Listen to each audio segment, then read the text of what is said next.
Imagine this, getting woken up at 3:45 a.m. by a blaring cell phone alarm that sounds a lot like an Amber Alert. You look at the banner on the phone, and in big white letters with a red background it says tornado warning. You're half asleep and not sure if what you're looking at is even real. Then you look out your bedroom window to the west and see frequent lightning beginning to flash across the horizon. The wind also starts to pick up from an eerie calm. Well, this is how it went down for my girlfriend and I in Oakdale the morning of Tuesday, January 10th, 2023. She just wanted to go back to bed, but I cautioned her to stay awake just in case this got serious.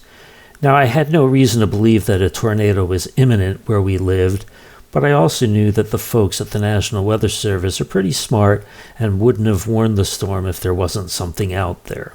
The question was, out of the entire warned area, which could have been 100 square miles, which portion of that would a possible small tornado appear? California generally only gets EF0 and EF1 tornadoes when it's not just a funnel cloud, so whatever touched down probably wasn't going to do much damage. Still, I carefully scoped my path to the interior bathroom just in case we needed to make a hasty run for it. At some point I realized it probably wasn't that serious, so I decided to go to the back door to view the flashes of lightning. Aside from the initial warning banner on my phone, this is the first panel in the weather section I saw. It indicated a thunderstorm in progress with the tornado warning until 4:15 a.m. Along with it was an additional flood watch, not as serious as a warning, but still something to be wary of.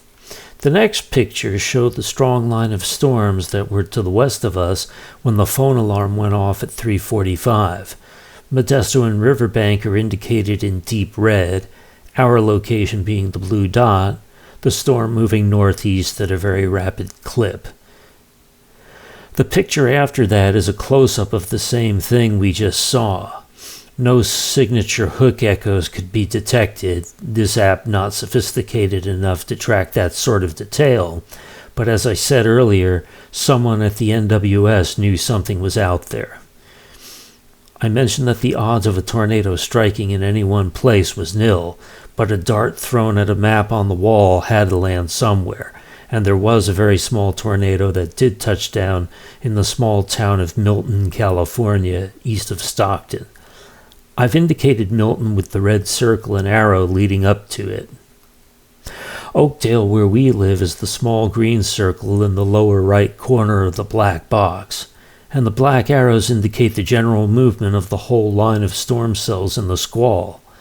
The distance from us that the small tornado struck was 18 miles to our north, hardly something for us to be concerned about. Fortunately, it didn't do damage to homes or hurt anybody. It tore the roof off a barn and damaged some fencing, but that was about it. The lightning pictured here was quite frequent, but very high up in the clouds, as I saw no cloud-to-ground flashes, and the thunder was very faint, unusual for a storm that was tornado-warned. That meant that the lightning was very high up in the clouds, and the thunder really couldn't reach the ground. By 4:15, the whole thing had moved north and east of us, and as quickly as the threat began, it was all over. At the end of the day, it was basically much ado about nothing and everything back to normal. With little else to show you, here is some time-lapse of the lightning, really the only impressive part of this, and even then I had to edit flashes together to make it more interesting. Enjoy!